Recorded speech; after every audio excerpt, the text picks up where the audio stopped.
welcome classic rock fans to another episode of Classic Song Review, where classic tracks are excavated and explored. And for this episode I'd like to look at Green Day's Welcome to Paradise. Now, of course, Welcome to Paradise was originally recorded for their Kerplunk album, but it was re-recorded for Dookie. I think it moved from the Reprise label to the Warner label at this point.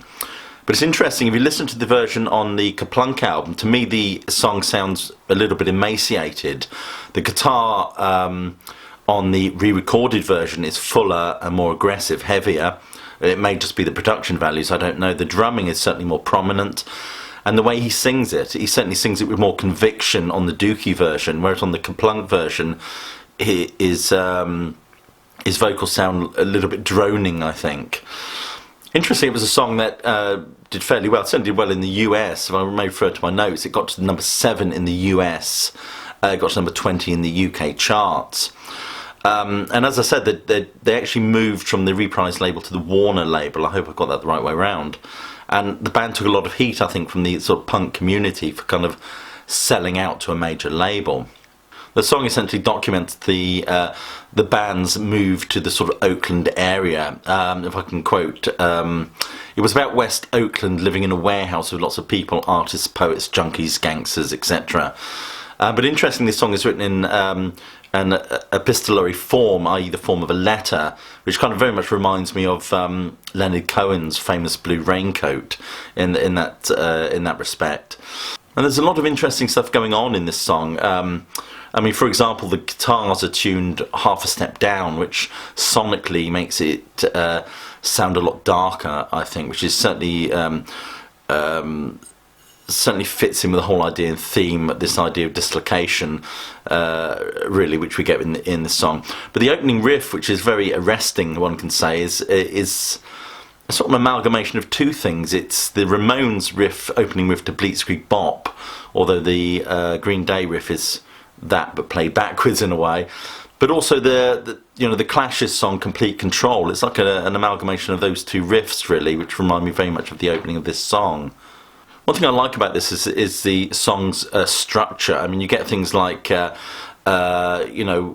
words are sort of swapped, which is an interesting sort of poetic device, really, for reminding one of the mood at the beginning of a song or poem, and expressing a difference at the end. For example, on this song he says, "Dear mother, can you hear me whining?" The last verse becomes, "Dear mother, can you hear me laughing?" which highlights his acceptance of the situation in many ways. It's a wasteland I like to call my home. Also, lyrics like, gunshots ringing out and things like that all colour the song, affect the listener in sense of locating the song in a specific place. It's a wonderful piece of urban writing. It's certainly reminiscent of the sort of stuff the Jam were doing in the late 70s. I love phrases like sudden fear, which has an immediacy to it, and that uses the noun loneliness. I mean, it all renders the title Welcome to Paradise somewhat ironic. But what's also interesting sonically, of course, is the song has a rising and falling pattern to it, which, I use the word sonically again, it certainly makes it very interesting to listen to. But Brian Wilson might argue that it's a perfect example of metaphorical instrumentation. In other words, the rising and falling pattern perhaps represents the highs and lows of leaving home and reclaiming one's independence. One of the most interesting bits of this song for me is the kind of mid-section, the instrumental bit which leads to the final verse. If I can quote, AJ Ramirez has said, "The highlight of Welcome to Paradise is the interlude section, a demented surf punk breakdown centered on chromatic chord progression that builds up in intensity until all three musicians in the band are blazing away on the instruments at full charge."